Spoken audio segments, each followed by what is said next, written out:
All right, hello everyone and welcome. Gussapolooza 2024. This is the Indie Distributor series of seminars held here at the MTAV Bar and Stage. MTAV is the Multi-Tech Audiovisual, a great full-scale production company that's sponsored all the equipment that you see here, and they're doing live streaming for the folks at home. So thank you and welcome. It's great to have you all here, and for the folks at home. So I'm going to introduce Harley Olivia, who comes from Toronto's vibrant music scene.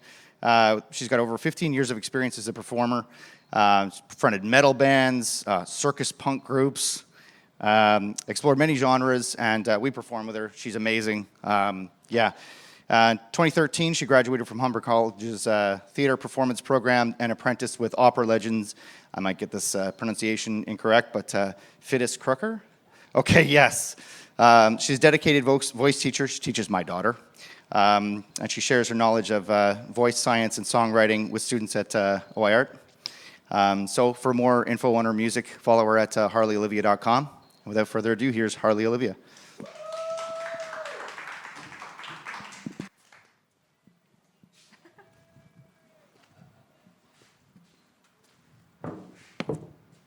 Thank you, Kevin. It's actually harleyoliviamusic.com, but you're fine. Hi, everyone, and hello, everybody at home. Like he said, I am a singer and a vocal coach. I'm obsessed with singing, so I've pretty much immersed myself in it for 15 years.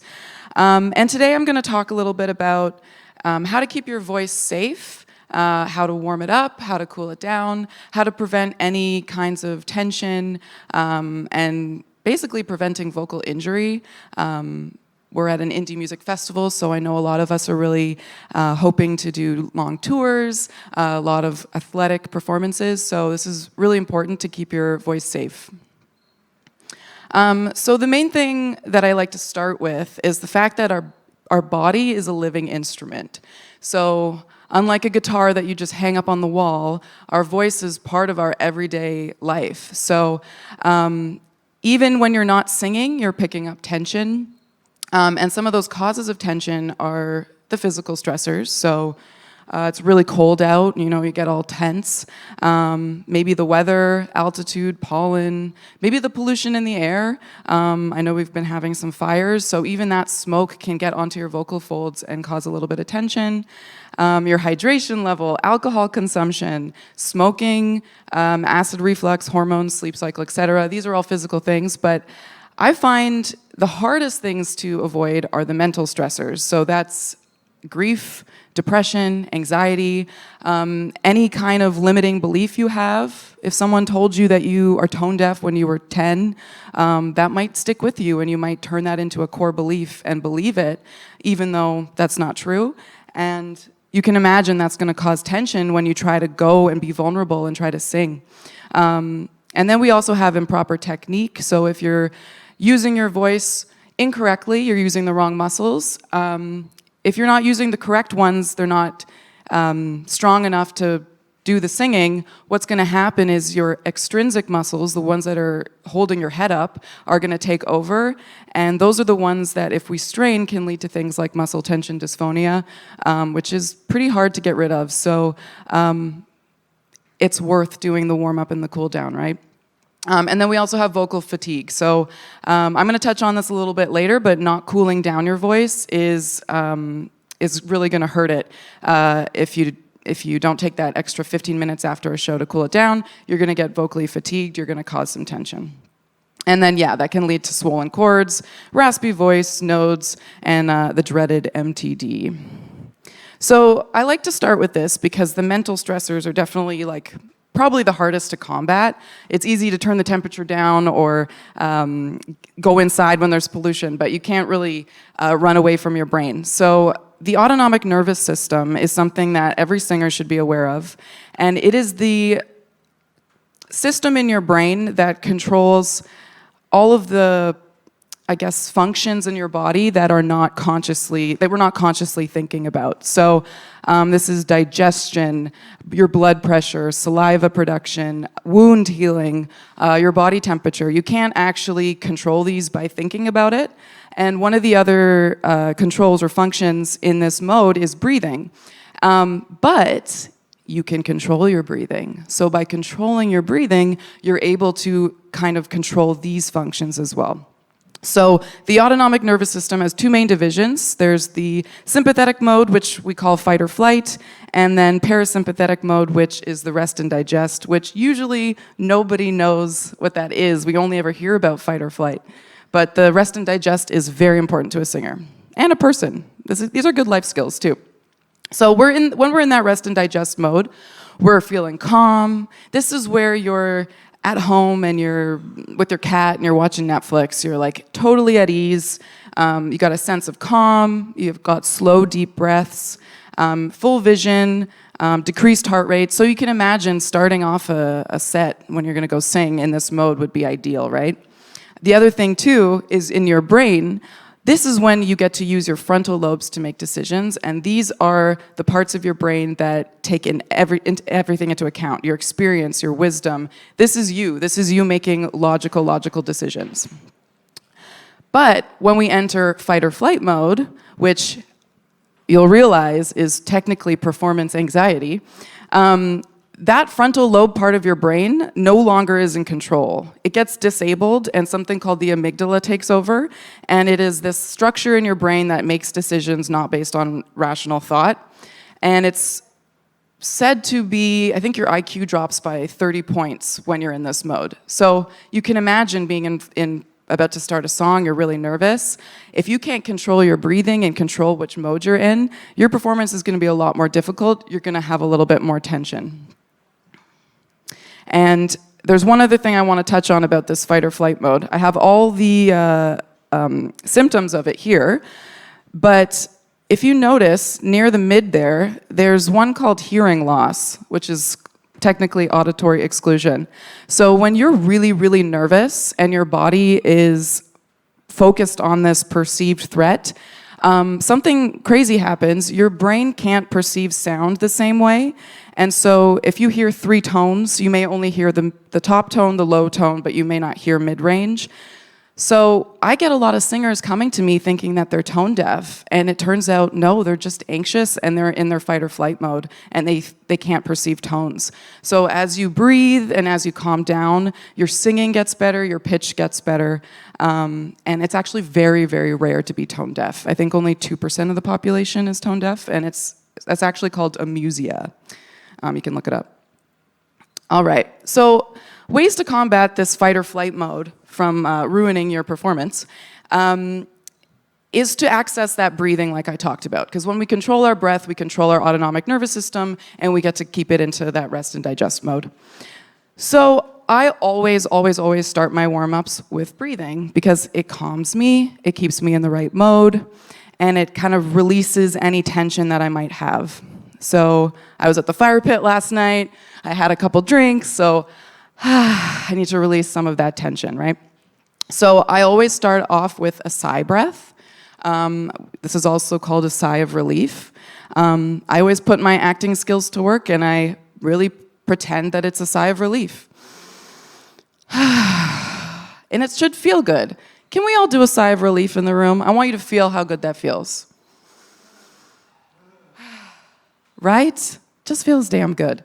And then the other way to kind of control my breathing is you can do the 4-7-8 method, which is breathing in for 4, holding for 7 seconds, out for 8 seconds. Now, the other cool thing about this is we're extending our exhale. And when we extend our exhale, we keep our body in that rest and digest mode. So if I was to breathe with a shorter inhale, extended exhale, watch how relaxed this is. But then if I do the opposite, long inhale, short exhale, right? I could give myself a panic attack in front of you right now if I wanted to, but I'm not going to. So we want that extended exhale. And also yawning. Yawning is sometimes called the yawner's cocktail because it gives you a lot of really happy, relaxing chemicals in your brain like serotonin and dopamine. And it also stretches out some of those muscles that tend to tighten up when we're vocally tense. So the next part I do when I warm up my voice is I'll do extended long tones. Just to bring it back to the sigh for a second, singing is technically sighing on pitch. So you want to be really released with it, and you want to really get into that ebb and flow of inhale in, exhale sound. So when you are out of air, you technically should stop singing, because when you run out of air, tension is what keeps the sound going. So we think of yourself as like a car, and the air is the gas in the car. So you wouldn't try to then push the car up the mountain with brute force. You'd get more gas, right? So I like to do long inhales, exhales, and soft belly breathing. I'm sure you may have seen this before, but when you breathe in, your belly should come out. Right? We don't want to do high, shallow chest breathing, but your breath will we call drop as you do this. And unfortunately, it's not a switch that you can be like, I'm going to be in my rest and digest mode. It takes time. Sometimes it takes 10 minutes. Sometimes it takes 2 hours. It really depends where your mental state is in that moment. I know when I'm teaching a lesson, I'm able to drop my breath and breathe right away. And my poor student on the other side of the piano is like, super nervous and can't get into that breathing mode right away. But it comes with time, right? It's a practice. And then I get into something called SOVT exercises. Now, you've probably seen I don't know, theater kids always get a bad rap for these, but doing their like lip trills and things. I used to think they were kind of silly, and then I learned the science on it, and it totally changed my mind. So basically, SOVT stands for semi-occluded vocal tract. So that basically is a fancy way of saying that my mouth is partially closed. And what I do is I take in the air, it comes down through my vocal cords, which if you saw my slide at the beginning, you can kind of see them. They sit right where your Adam's apple would be, like this. The air comes down, and then when I go to sing, it comes back up. Now, if I'm singing with a lot of volume, I have a lot of what we call subglottic pressure. So there's all this air coming up through my vocal cords, and they have to do their dance while this air's coming up. Now, if I'm not prepared for that, if I'm not warmed up, that can put a lot of pressure on your vocal cords, and it can cause injury, or it might cause your voice to crack during your performance. So when you do a semi-occluded vocal tract exercise, that air comes up, and then you're not letting it all out, so it reflects back off the lips and comes back down. Now you've got 2 air streams. You've got one coming up and one coming down. They cancel each other out, and you're able to have your vocal cords move in a way that you can get pretty athletic with. You can go high notes and things, and you won't have as much pressure on them. So these are really great. These are a great way to play around in your higher vocal range and play around with different techniques. So, like I said, these are going to help prevent your vocal strain. You can use these exercises to help your stamina and your range. So I would recommend, if you're trying to stretch your range, do it on a SOVT. So this could be lip trills, tongue trills, or if you have a straw, you can get like one of those Starbucks cups, fill it about this much, and blow into the straw, or it's more like humming. So you'd basically be like, ooh, into the straw. That water is going to cause resistance, which is going to then help with that back pressure. They also make fancy straws. I have one called my singing straw. It's rose gold, and it comes in a little case with a little cleaner, and it's really, really cute. I love it, and I bring it everywhere with me, so that's another thing you can do. They're also great for touring because they're quiet. So if you're in a hotel room, if you're in a bathroom because you don't have a green room, they're a really great way to warm up your voice without feeling silly and standing in the room being like, although there's nothing silly about it, and we shouldn't be ashamed to do our vocal exercises and warm-ups in front of people.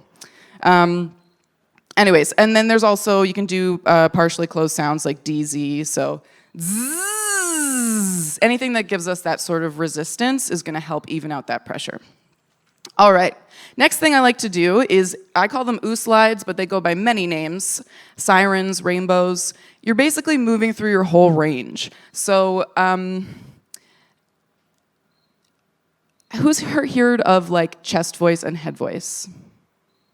Yeah, okay. So that's like a pretty basic way to explain the lower register and the higher register. The jury's out on if we're still using those terms, but I feel like that's the way that people relate to it, and that's how, it's an easy way to kind of access that information. So the chest voice is actually controlled by a set of muscles called your thyroarytenoid muscles, and your head voice is controlled by a set of muscles called your cricothyroids.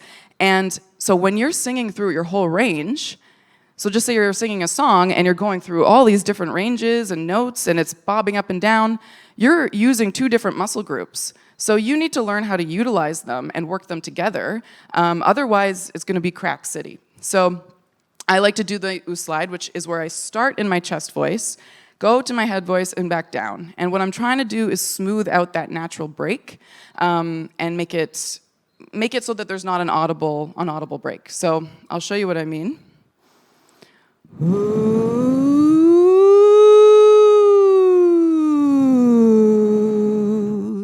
So you can understand why it's called a siren. But I'm basically moving seamlessly through my two registers, and you can do those all through your range. And because wherever you are in the siren, your break is going to change position. So it's really good to try to go up, down, all the way through your range. One thing that I like to do, especially when I see students lifting their chin, ooh, it's not going to help you because you're actually closing off space that we need. I always say for high notes, we go down to come up. So, ooh, I'm actually mitigating tension when I do that. I'm taking it out of my throat where it wants to sit, and I'm putting it into my booty and my glutes because they're bigger muscle groups and they can handle it. These are tiny, tiny singing muscles, so we want to get our body involved, especially for athletic singing, so that we can really make the most of it and not accumulate any tension. All right. And then the last thing I like to do is wake up my resonators. So who here has heard of someone like singing from their throat or has tried that themselves? Yeah, it gets tiring after a while. You're going to injure yourself. So your face is filled with all these big cavities, your nasal cavities and your sinus cavities, sorry. And when we aim the sound through those sinus cavities, we pick up vibration and we end up having a much richer sound. And it's kind of like the equivalent of singing into a cathedral. It's gonna sound beautiful. Everybody sounds beautiful when they sing in a big church. But if we don't access that, it's gonna come from our throat, and we're gonna have to work harder to try and get that sound. So these are gonna be really annoying, but we're gonna do it. So any kind of whining sound, like a na na na na na na, kind of ringing in here. You'll hear that kind of buzzing sound. Sending the sound forward through my nose. Meowing, meow. Any kind of like bright, annoying sound. I always tell my students the more annoying, the better. Or even just a na na na na. You'll hear this now. Lady Gaga does this a lot. If you listen to her Diamond Heart, she's like, it's all over it. Young, wild American, head full of Jameson. So it's all really, really bright in there. And that's keeping her voice healthy, and it also has a nice warm tone. All right. Okay, and then, like I was saying before, you want to get your body involved. So the singer who's singing like this is going to be really tense because the place that's the most activated is going to be in here. But there's this thing in singing called anchoring, where you want to kind of give yourself a little bit of the opposite motion somewhere else so that you don't put all the pressure and tension in your throat. So easy peasy, bending your knees. It helps me prevent tension from coming into here. You can also do lunges if you're metal, if you're screaming. Engaging our abs while singing. I have a singer-screamer that I coach, and he's really good, but he was having a lot of tension in his throat. And we noticed if he lifted his arm up that he stopped having that tension, and it's because his abs are engaging. So he's actually using more of his support to help him. So now, and it's awesome, it fits his music perfectly, because he'll just be like, yeah! And it like comes out seamlessly, whereas before it was like getting caught. So using your body, think of this like a sport. That's why this segment is called the athletic vocalist, because you're an athlete. These are muscles that you're using and strengthening. They're just really tiny. And the last thing, and this is super, super important, is after the performance, you're not done. You have to cool down. So just like a marathon runner would do his run and then stretch, it's the same thing. If you sing for 45 minutes and your vocal cords are stretching, because that's what they're doing. Whenever we sing high, they're stretching really long and really thin, and then when we sing or talk low, they come back down really short and fat. So if you've been up here for 45 minutes singing your heart out and they're stretching and stretching, filling with blood, filling with lactic acid, and then you just walk off the stage, crack open an ice cold beer, and then expect your voice to be okay the next morning, that's not going to happen. You haven't released the lactic acid, you haven't brought them back down to their regular size. So you want to kind of bring them back down to where you sit naturally for your speaking range. So what I would do is those SOVT exercises that we talked about, but coming back down. So because I'm up here, now I'm coming down trying to bring my vocal cords shorter. So, or anything that kind of brings it back down. Yeah, so descending scales. Yawning and sighing, again. I know I mentioned muscle tension dysphonia before, and that is usually muscles in your neck here. You'll feel the tension right here. And yawning and sighing, that's usually what gets stretched. There's also something called the platysma stretch you can do. This is great for screamers as well, because you can see their necks bulging on stage a lot of times. And it's I'll just show it here. And it gets it right here. And that was given to me to my voice doctor, because I actually did get muscle tension dysphonia when I was in my early 20s, and I was screaming in a band. My technique was perfect. I was warming up my voice, but I wasn't cooling down. And so I had to go see a voice doctor and learn how to undo the tension that I had done. And when you get muscle tension dysphonia, basically what happens is you haven't been taking care of your voice gets so tense, your larynx and all the surrounding muscles get so tense that they actually shift. So your larynx is supposed to sit like this, and mine was shifted backwards. So I was working extra hard to try to make sound because I had so much tension that I wasn't relieving out of my throat. So really, really, really important. It's worth taking the 10 minutes to cool down your voice. Please do it. Don't learn the way I did. And then also, if you're thinking about doing this professionally, I really, really suggest getting a steamer. I mean, if you think about it too, if we go back to the marathon runner, having a hot bath after a huge run, you can imagine how good that feels on your muscles. Same thing. These muscles have been working really, really, really hard. Taking that steam in is going to release some of that tension. It's also going to offer topical hydration. So instead of having to drink a cup of water and wait the 60 to 90 minutes for it to get to your vocal cords, goes right on those babies, keeps them moist, keeps them happy, and it takes about 10 minutes. So steaming is really, really important, and tongue stretches too. So just making sure you're really treating it like a sport, and all of these can be applied to any kind of vocalist. There's no differentiation. So if you're singing opera, if you're singing rock, if you're screaming, it's all the same. I'd say like the main takeaways here are make sure that you're really using that ebb and flow. So the air comes in, sound comes out. When there's no more air, you stop. That's when you're going to really, really hurt yourself. And warming up and cooling down. All right, so that's all I have for you guys today. I don't know if we have questions. Yeah? Okay, cool. I see a hand. Yes. this one's... Oh, you get a microphone too. Oh, hi. Hey. Hey, this is my place then. Yeah. When I used to sing I still sing, but when I would start, I used to like to drink hot tea or something before to just kind of, because otherwise, you're already jagging. Yeah. And then I'd have my shot of tequila, right? Like that just was my thing because it relaxed me, right? For sure, yeah. And that would be the only one I'd have all night. But what I found is if I drank mint tea, my voice disappeared.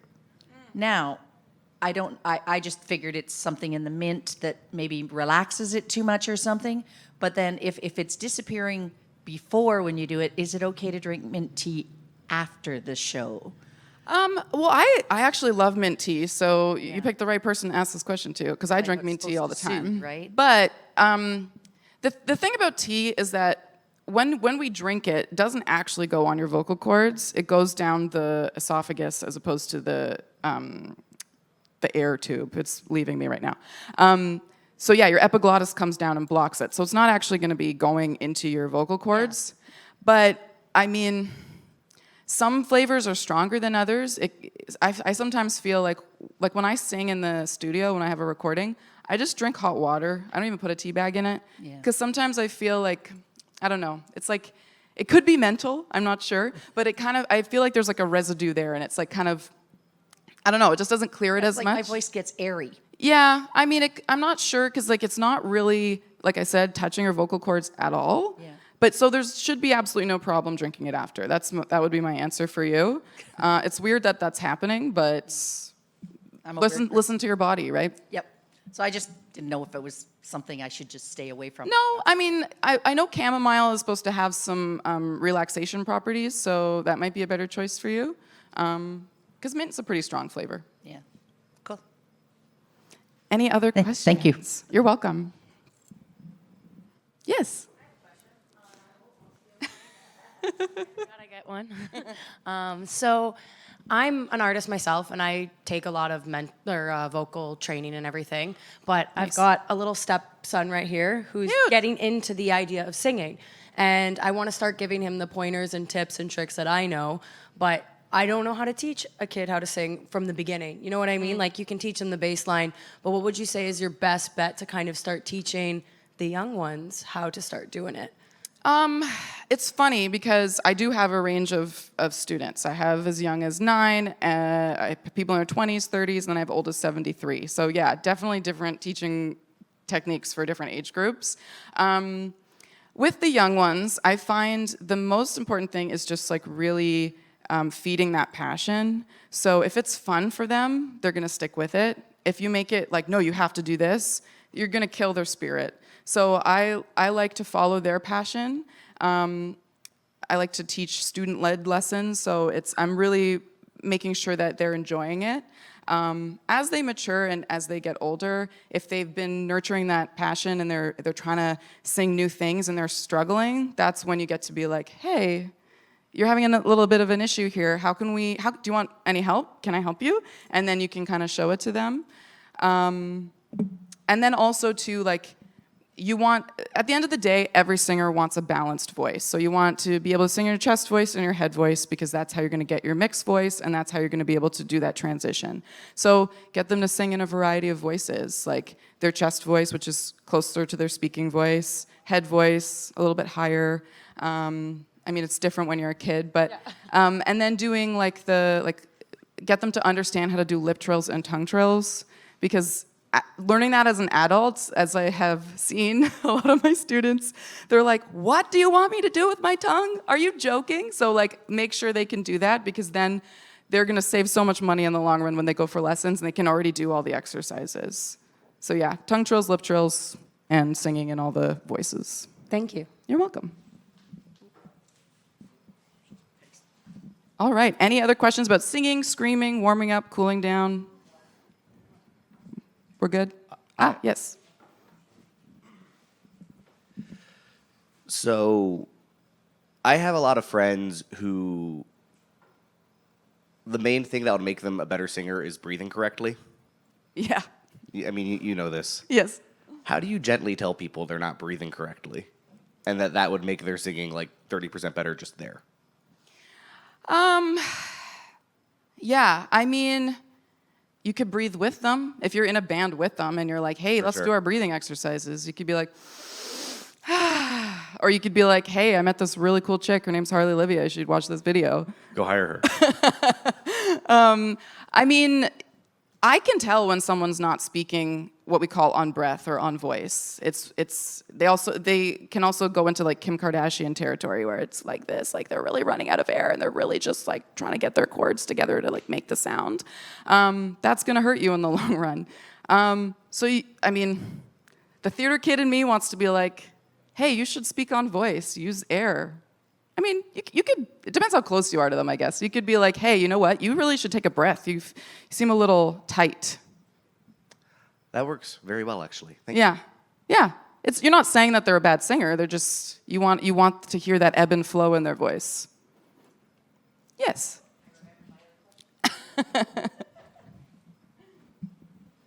Just when you said that, that reminded me of my other question, Perfect. which was when you were talking about the sound through your nose. And see, growing up, we were all taught, oh, don't sing through your nose. Like you should learn to sing with your nose plugged and all this stuff.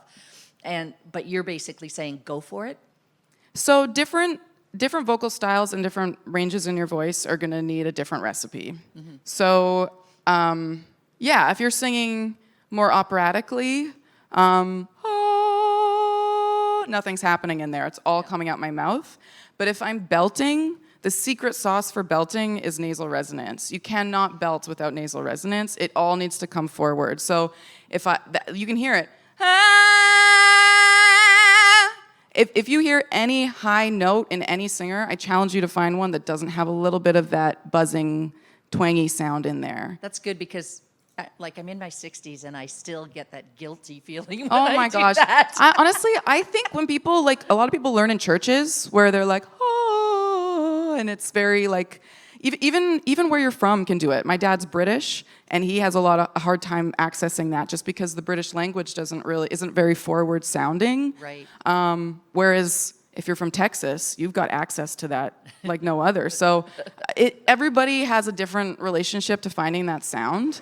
Yeah, I've even had a student who had, it was really hard for him to find it because he gets nosebleeds, and he revealed to me that he's had his nasal passage cauterized like 10 times. So sending that sound forward was traumatic for him. Yeah. So everybody has a different relationship to it, but singing higher, you definitely want to kind of access that. Like, because I've had the one side here from having a broken nose is very, very narrow, so it does make a difference in how it sounds. But Well, I'm glad that it's Yeah, I no, know it's- it's silly, but it's just No, that- I that totally know guilt what you kinda, mean. I keep trying to stop myself without thinking I'm stopping myself. Yeah. From doing it, and I don't like the sound. the only time where nasality might not be what you want is if the reason it's happening is because your tongue is coming up and it's blocking the air, so Right. it has to come through your nose. But if your tongue is flat and you're trying to do that and you're trying to send it forward, then that's a healthy sound. Good, because I do a lot of belting.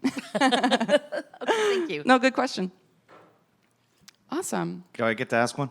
Yeah, of course. So if someone's gone through, I can't remember the acronym, was the dreaded, what did you say it was? MTD, MTD. muscle tension dysphonia, yeah. And how would you tell that that's something that's occurred?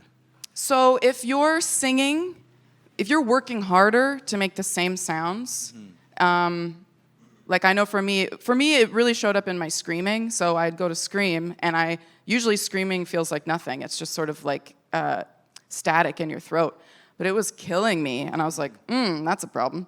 And then singing higher notes, I noticed these two muscles here were like on fire, because those were the ones that were working overtime instead of my intrinsic muscles, which should have been working. But as humans, we're stubborn, right? When we can't keep singing, instead of stopping, we just push with more tension. So really getting to know your body and know what is your normal, it's gonna put you in a better position when something is wrong, because then you're gonna be like, ding, ding, ding, alarm bell, this isn't right for me.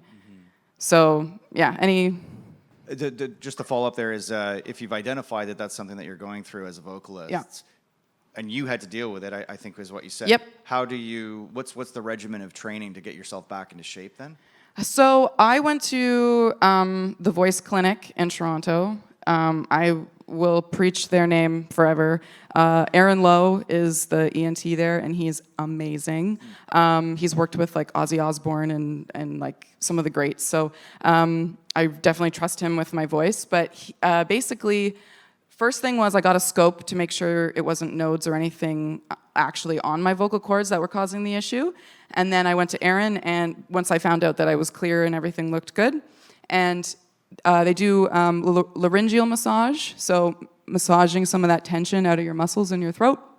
It's kind of painful. My friend gets it done, and she calls it a torture massage. So, yeah, it's not the most pleasant thing. And then we did a lot of SOVT exercises to kind of help my vocal cords make sound without tension. I basically had to kind of, I don't want to say relearn how to make those sounds, but I had to really lean into my technique for a while. And then cooling down, that was the thing. That is what we identified as what caused it for me. So he basically told me, I think I was like 25, and he was like, okay, you've got like 5 more years of like being okay, being like one of those musicians that sort of like rolls out of bed and just is awesome. But like once you hit 30, like if you don't have a plan, you could hurt yourself. So I got a steamer the next day, and I've been taking care of my voice ever since. So Wow. yeah, but it honestly depends on you, and it depends on your body.